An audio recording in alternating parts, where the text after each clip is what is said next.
Have you ever asked yourself why Sri Lanka, a sovereign country, still struggles to make independent decisions without external interference?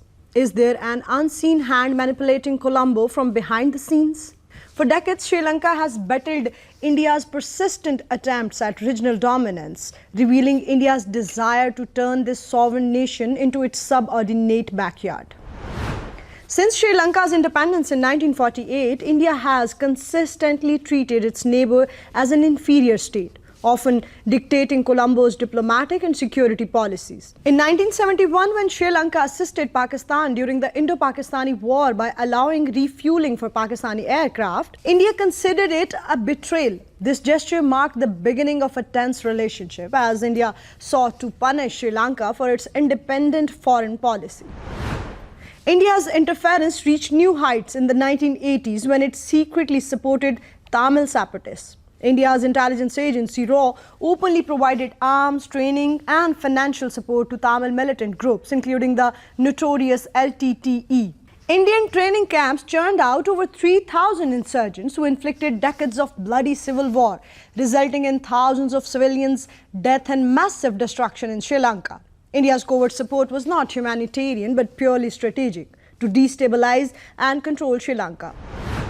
The infamous Indo-Sri Lanka Accord of 1987 was forced upon Colombo after India flagrantly violated Sri Lankan sovereignty with an unauthorized airdrop operation. Sri Lanka reluctantly signed the accord under immense Indian military pressure, allowing Indian peacekeepers to occupy Sri Lankan soil.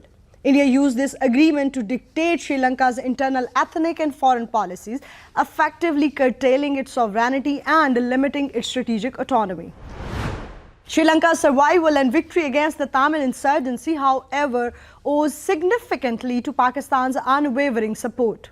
Unlike India, Pakistan consistently supplied advanced military equipment, including tanks, artillery, and critical ammunition during Sri Lanka's most desperate movements, especially during the decisive final battles from 2006 to 2009. Pakistani pilots even participated directly in airstrikes against the LTTE, decisively tipping the scales in Sri Lanka's favor, while India refused military assistance due to domestic pressures.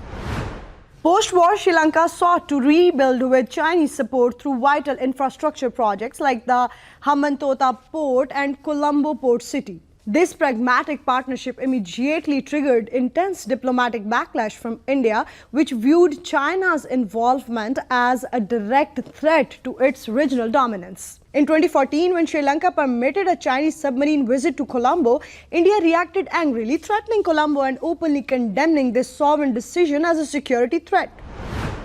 Even today, India continues exerting immense diplomatic pressure, coercing Sri Lanka to halt or limit cooperation with China. The Chinese vessel Yuan Wang's 5S planned visit to Hambantota in 2022 was fiercely opposed by India, forcing Sri Lanka into a diplomatic dilemma. India openly interfered, causing unnecessary strain in Sri Lanka's diplomatic relations. India's persistent naval surveillance and military posturing near Sri Lankan waters serve as a consistent reminder of Colombo's vulnerability. India's dominance is repeatedly enforced through diplomatic coercion, economic manipulation, and military intimidation, ensuring Sri Lanka remains constrained in choosing its partners and protecting its sovereignty. In stark contrast, Pakistan has consistently defended Sri Lanka's independence at international forums. At the United Nations Human Rights Council, Pakistan repeatedly opposed resolutions unfairly targeting Sri Lanka, providing diplomatic solidarity when Sri Lanka needed it most. Unlike India, Pakistan's support is rooted in respect for sovereignty and mutual trust. Is it not alarming how India's hegemonic ambitions threaten peace and stability in South Asia? Can Sri Lanka truly prosper while trapped under India's relentless pressure? The global community must acknowledge and counter India's regional bullying, ensuring countries like Sri Lanka can freely pursue their national interests without fearing retaliation. For lasting regional peace, countries must stand against Indian hegemony, championing sovereign equality rather than dominance. This is Amara Farid Baloch, and you are watching Nexus Bulletin.